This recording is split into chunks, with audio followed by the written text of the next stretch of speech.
Bonjour à tous. Vous vous êtes peut-être un jour demandé quel est le meilleur retour sur votre investissement. Est-ce l'achat d'une maison ou l'utilisation de cet argent pour l'investir dans le marché boursier? Dans cette vidéo, nous examinerons deux scénarios. Premier scénario, nous achetons une maison. Deuxième scénario, nous choisissons de louer, mais nous investissons les fonds restants dans des fonds indiciels. Et à la fin de la période du prêt hypothécaire, on comparera la valeur de notre maison du premier scénario à la valeur de nos investissements du deuxième scénario. Laquelle sera le plus élevée? C'est ce qu'on va découvrir ensemble. Avant de commencer la simulation, nous devons collecter certaines données et remplir quelques chiffres. Donc pour le scénario 1, l'achat d'une maison. Dans le premier scénario, nous achetons une maison. Nous obtenons donc un prêt auprès d'une banque, effectuons un versement initial, payons notre prêt hypothécaire chaque mois et nous avons des dépenses d'entretien et d'assurance pour la maison. En raison de l'inflation, les prix des maisons ont tendance à augmenter avec le temps. Nous nous attendons donc à ce que notre maison vaille plus que ce que nous avons payé une fois que nous aurons remboursé intégralement le prêt hypothécaire. Nous faisons les hypothèses suivantes. Premièrement, nous achetons un appartement 2 chambres à Bruxelles, en Belgique, qui est vendu pour 350 000 €. La banque nous demande de faire un versement initial de 70 000 €, ce qui équivaut à environ 20% de la valeur de la maison. Nous devons contracter un prêt pour les 280 000 € restants. J'ai choisi une banque belge au hasard, BNP Paribas Fortis, auprès de laquelle nous pouvons obtenir un prêt de 20 ans à un taux d'intérêt fixe de 2,54%. Ça signifie que nous devons effectuer des paiements mensuels de 1 489 € environ. Nous payons ensuite une taxe d'enregistrement unique à l'achat de maison, aussi appelée droit d'enregistrement ou registrasierechten en néerlandais. La taxe varie selon la région en Belgique, mais est fixée à 12,5% à Bruxelles, ce qui équivaut à environ 43 750 € pour notre appartement. Ensuite, nous dépensons environ 1% par an pour l'entretien de la propriété, soit 3 500 €. Ce coût est aussi soumis à l'inflation et nous utilisons l'indice des prix à la consommation, ou l'IPC, pour mesurer son augmentation annuelle en prix. En Belgique, l'IPC a augmenté en moyenne de 1,82% par an depuis 1994. Notre assurance habitation coûte 150 € par an. Cela est également soumis à l'inflation. Nous payons une taxe foncière annuelle de 800 €, également soumis à l'inflation. Nos coûts en tant que propriétaire pour les 20 prochaines années, la durée du prêt hypothécaire peuvent être regroupées après l'investissement initial de 136 070 € la première année pour être environ de 23 000 € par an. Pendant que nous remboursons le prêt hypothécaire, nous attendons à ce que la valeur de l'appartement augmente. Nous réaliserons donc alors un profit le jour où nous vendrons l'appartement. En Belgique, la variation des prix des maisons sont mesurées par l'indice des prix des maisons. En suivant les chiffres publiés par le gouvernement belge, nous calculons que les prix de revente des appartements ont augmenté en moyenne de 4,22% par an depuis 2005.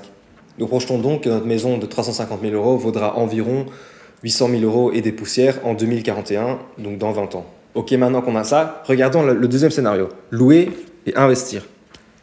Dans le deuxième scénario, nous choisissons donc de louer à la place d'utiliser des fonds restants pour investir de manière passive. Nous investissons tous les coûts que nous avons dans le premier scénario, donc c'est-à-dire l'acompte, le prêt hypothécaire et tout le reste, mais cette fois-ci, nous investissons directement. Nous louons pendant 20 ans et nous investissons passivement ce que nous aurions pu dépenser pour acheter la maison. Nous estimons que le loyer d'un appartement 2 chambres à Bruxelles est d'environ de 970 € par mois. En raison de l'inflation, les prix des loyers devraient également augmenter chaque année. En Belgique, la variation des prix des loyers sont mesurés avec l'indice santé qui, selon nos calculs, a augmenté en moyenne de 1,73 € par an depuis 1994. Nous pouvons maintenant projeter le montant total de nos coûts pour les 20 prochaines années si nous louons. Étant donné que nous ne sommes pas propriétaires du bien, nous n'avons pas besoin de couvrir les frais d'entretien, d'assurance et de taxes foncières. Admettons qu'en 2023, notre loyer mensuel est de 970 €, ce qui signifie que nos coûts annuels s'élèvent à 11 000 € et des poussières. Projetons-nous en 2041, le loyer sera de 1 300 € et des poussières, soit un total annuel de 16 000 € et des poussières. Dans ce scénario, nous allons investir ce que nous ne dépensons pas. Donc chaque année, nous allons prendre les coûts, si nous avions acheté une maison, soustraire le loyer et investir le reste. Voyons donc combien cela représente. Pour 2021, il s'agit d'un montant forfaitaire de 124 000 euros et des poussières, puis d'environ 10 000 euros qui diminue à 6 700 euros par an. Donc la première année, au lieu de verser un acompte à la banque, nous pouvons investir une somme forfaitaire. Les années suivantes, nous investissons le montant restant après le loyer. Nous investissons donc dans un portefeuille diversifié mondialement de fonds indiciels composé à 70% d'actions et à 30% d'obligations. Une analyse historique nous indique que ce portefeuille a généré un rendement annuel moyen de 7,9% entre 2005 et 2020. Attention cependant, nous devons également prendre en compte la taxe de transaction pour chaque investissement que nous faisons. Lors d'un investissement dans un fonds indiciel, la taxe sur les transactions s'élève à 0,12% du montant total investi. Ok, ça fait beaucoup de chiffres, mais donc lequel des deux scénarios s'avère être le meilleur? Nous disposons enfin des données nécessaires pour répondre à la question. En 2041, soit dans 20 ans, nous estimons donc que la valeur de notre maison sera de 800 000 euros et des poussières dans le scénario 1, et la valeur de nos investissements sera de 1 million et des poussières, 1 million d'euros et des poussières dans le scénario 2. Il semble donc que nous retrouvions dans une meilleure position si nous louons et nous investissons, donc dans le scénario 2. Surtout si l'acompte et la taxe d'enregistrement font une grande différence, car un investissement réalisé tôt se multiplie pour atteindre des sommes spectaculaires au fil du temps. Cependant, les chiffres sont en réalité suffisamment proches pour que les deux scénarios soient considérés comme des investissements bons et équivalents.